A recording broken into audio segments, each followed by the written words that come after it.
काफी बड़ी न्यूज आ रही है यस बैंक शेयर को लेकर। आमतौर पर इन स्टॉक्स के कॉम्बिनेशन के बारे में भी बात कम होती, जिनकी बात अब हम करने जा रहे हैं, और वो है यस बैंक और एसबीआई। जी हाँ, दोनों ही स्टॉक आज सुर्खियों में है। वजह क्या है, वरुण बताने के लिए तैयार है। मैं वरुण बताइए। तो अनिल जी, आपने वजह पूछी तो पहले वजह बता देता हूँ। वजह यह है कि खबरें ऐसी आ रही है कि एसबीआई जो है यस बैंक में अपना हिस्सा बेच सकता है।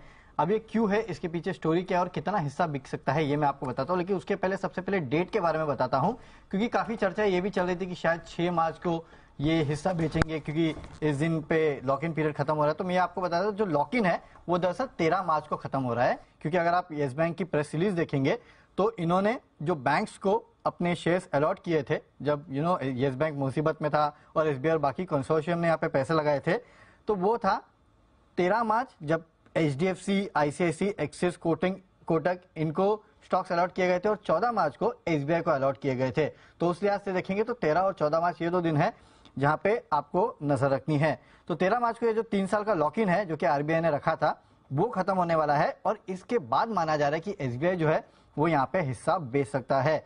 और अगर हिस्सा बेचा एसबीआई ने तो कितना हिस्सा बिकेगा, करीब करीब 26% के आसपास जो है वो एसबीआई के पास हिस्सा है, और बाकी बैंक्स के आसपास अगर आप देखेंगे तो 5% के आसपास का हिस्सा है। तो कुल हिस्सा बिकने को 31% आ सकता है, यानी कि 900 करोड़ के आसपास शेयर जो है वो बिक सकते हैं। 900 करोड़ का कैलकुलेशन कहां से आया, 605 करोड़ शेयर जो है वो एसबीआई के, जो कि लॉक इन में थे।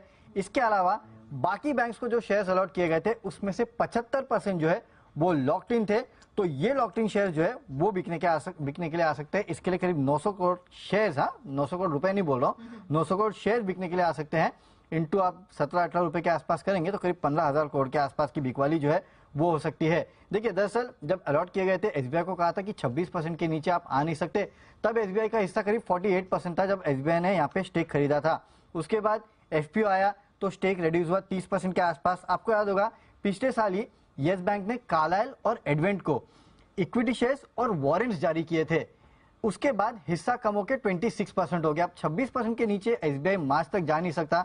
अब ये वारंट्स जो है वो भी कन्वर्ट होंगे, याद रखेगा। और जब वारंट्स कन्वर्ट होंगे तो एसबीआई का हिस्सा जो है वो वैसे ही 26% से गिर के 24% पे आ जाएगा।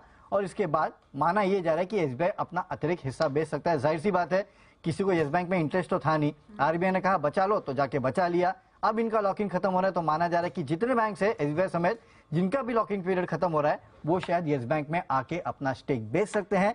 यानी आने वाले दिनों में एक बड़ी सप्लाई मार्केट में जो है वो यस बैंक में आ सकती है। तो ध्यान रखेगा इस स्टॉक को, और शायद इस वजह से जो बाकी बैंक्स है वो भी चल रहे हैं, क्योंकि चलिए इससे तो छुटकारा मिला।